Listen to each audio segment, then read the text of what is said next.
Que Dieu vous bénisse et que la grâce de Dieu soit avec toutes les personnes qui me suivent.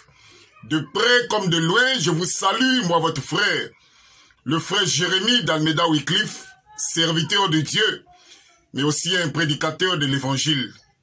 Aujourd'hui, nous allons répondre à une question qui est souvent posée par les musulmans. C'est même pas une question, mais c'est ce que les musulmans ont souvent l'habitude de dire, qu'il n'y a aucun verset de la Bible qui garantit ou qui dit que le chrétien ira au paradis. Il y a beaucoup de musulmans qui répètent cela.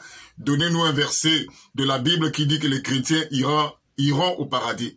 Tout d'abord, celui qui pose cette question, c'est une personne qui n'a pas compris la parole de Dieu. Lorsque quelqu'un pose cette question, c'est une preuve qu'il n'a jamais compris la parole de Dieu. Il n'a jamais compris ce qui est écrit dans les Saintes Écritures. Parce que s'il y a un livre au monde qui parle tant du paradis, tout en employant d'autres mots, c'est les Saintes Écritures. D'abord, dans sa définition, le mot paradis avec P est mentionné 3 fois dans la Bible. Le mot paradis avec P est mentionné 3 fois dans la Bible. C'est Jésus qui emploie ça pour la première fois dans Luc chapitre 23, à partir du verset 43. Disons au voleur à la croix, aujourd'hui, tu seras avec moi dans le paradis. Nous voyons l'apôtre Paul mentionner cela aussi pour la deuxième fois dans 2 Corinthiens chapitre 12, à partir du verset 4, où l'apôtre Paul dit, je connais un homme qui a été enlevé jusqu'à dans le paradis. Vous pouvez voir ça dans 2 Corinthiens chapitre 12, à partir du verset 4. Jésus mentionne le mot paradis aussi dans le livre d'Apocalypse lorsqu'il se révèle à Jean.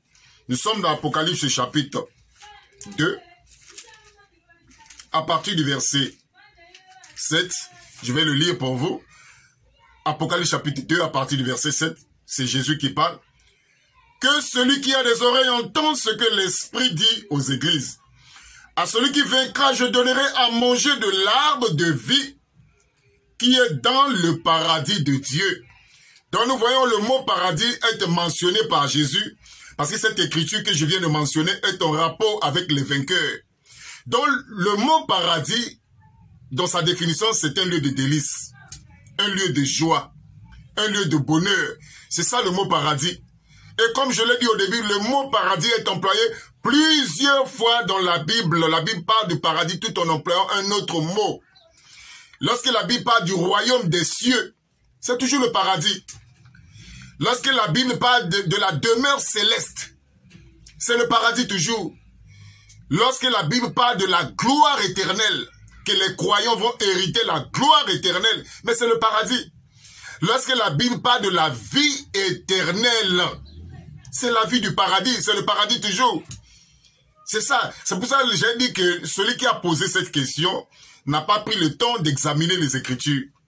Lorsque Jésus dit ceci, dans Jean chapitre 3, à partir du verset 16, « Car Dieu a tant aimé le monde, qu'il a donné son Fils unique, afin que quiconque croit en lui, le Fils unique, ne périsse point, mais qu'il ait la vie éternelle. » Mais c'est le paradis.